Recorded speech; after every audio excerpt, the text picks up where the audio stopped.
अस्सलाम वालेकुम दोस्तों, आप लोग कैसे हैं? उम्मीद है कि आप लोग खैरियत से होंगे। आज मैं आपको कैट की वैक्सीन के बारे में कुछ अहम मालूमात दूंगी। आप जब कैट्स घर में लेकर आते हैं, कोई किटन लेकर आते हैं, तो उसकी वैक्सीन करवानी बहुत ज़रूरी है।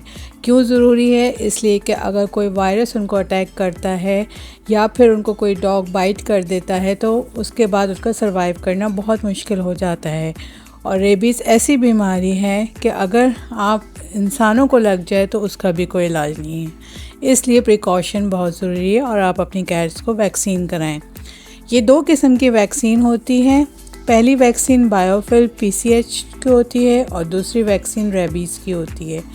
बायोफिल जो होती है वो कैल्सी वायरस और हर्बीज़ वायरस को ख़त्म करने के लिए होती है और ये अमूमन आपकी कैट्स में हो ही जाते हैं। अगर आप वैक्सीन करवाएंगे तो आपकी कैट्स को इन वायरस का अटैक होगा भी तो वो सरवाइव कर जाएंगी। रेबीज़ का मतलब ये होता है कि अगर कोई पागल डॉग जिसको रेबीज़ हो वो आपकी कैट को बाइट कर दे तो आपकी कैट को भी रेबीज़ हो सकता है और ये बीमारी इंसानों में आसानी से मुंतकिल हो जाती है और फिर इसका कोई इलाज नहीं। वैक्सीन करवाने से पहले डिवॉर्मिंग करवानी बहुत ज़रूरी है। इसका तरीक़ाकार ये है कि जब आप अपनी किटन को लेकर आएँ और वो 2 माह की हो जाए तो आप लाजमी वैक्सीन करवाएं। ये इसकी सही एज है। और पहले डिवॉर्मिंग करवाएं, इसके अगले दिन आप PCH की वैक्सीन करवाएंगे और इसके 21 डेज़ के बाद आप दोबारा रिपीट करवाएंगे। वो सेकंड डोज़ होती है। अगर सेकंड डोज़ नहीं दिलवाई तो वैक्सीन का कोई असर नहीं होगा और दोबारा से फिर आपको ये स्केड्यूल अपनाना होगा। तो तरीक़ेकार यही है कि पहले डिवॉर्मिंग करवाई जाती है, उसके बाद PCH की जो है वैक्सीन करवाई जाती है और उसके 21 डेज़ के बाद रेबीज़ और PCH की रिपीट होती है। वैक्सीन के बाद आपके किटन को हल्का सा फ़ीवर आ जाता है, ये नॉर्मल है, इसमें घबराने की ज़रूरत नहीं है। वैक्सीन आप कौन सी इस्तेमाल करेंगे? मुख्तलिफ़ किस्म की कंपनी वैक्सीन इंपोर्ट करती हैं, जो भी आपके कंट्री में अवेलेबल हो वो आप लगवा लें। ये भी कहा जाता है कि बाल गिरने की भी वैक्सीन आती है, लेकिन ऐसा कुछ भी नहीं होता, इसकी कोई हकीकत नहीं है।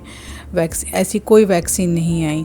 अगर आप चाहते हैं आपकी किटन के बाल ना गिरें तो उनको अच्छी डाइट दें। और नॉर्मली जब आपकी किटन बीमार होती हैं तो इसका साइड इफ़ेक्ट यही होता है कि उनका हेयर फॉल होता ही है और ये नॉर्मल सी बात है। फिर वो सही हो जाती हैं तो बाल गिरना भी बंद हो जाता है। अच्छा, बूस्टर वैक्सीन अगर लेट हो जाए तो आप क्या करेंगे?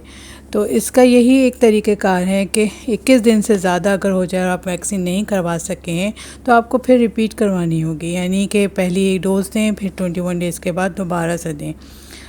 अगर आपके कैट को किसी डॉग ने बाइट कर लिया है, वो पागल है और आप उसका इलाज करवाने जाएंगे तो ये बिल्कुल भी मुमकिन नहीं है कि उसका इलाज हो। तो बेहतर है कि उसको पहले वैक्सीन करवा दी जाए।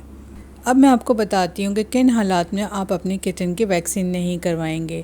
जब आपकी कैट प्रेग्नेंट हो तो आप बिल्कुल भी उसकी वैक्सीन उस दौरान में नहीं करवाएंगे। इसके अलावा जब आपकी कैट स्ट्रेस में हो, यानी कि वो एक घर से दूसरे घर मुंतकिल हुए, उस वक्त भी आप नहीं कराएंगे। जब तक आपकी कैट नॉर्मल नहीं हो जाती है आप वैक्सीन नहीं करवाएंगे।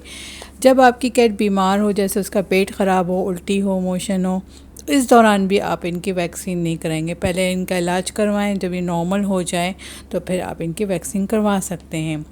वैक्सीन करवाने से पहले इनको डिवॉर्मिंग करवाना बेहद ज़रूरी है, वरना वैक्सीन का कोई असर नहीं होगा। अक्सर लोग ये पूछते हैं कि कैट्स की वैक्सीन कितनी दफ़ा करवानी चाहिए, तो इसका जवाब यही है कि एनुअल वैक्सीन करवाई जाती है। हर 1 साल के बाद आप रिपीट करवाएं, उनको वैक्सीन करवाएं।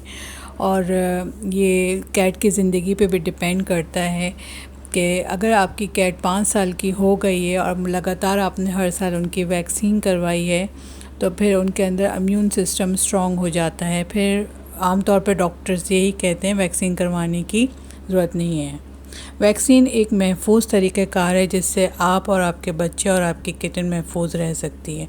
तो प्लीज़ प्लीज़ प्लीज़ अपनी किटन्स को ज़रूर वैक्सीन करवाएं। अगर आपको मेरा चैनल पसंद आता है तो इसे लाइक करें, सब्सक्राइब करें और शेयर करें। Thank you.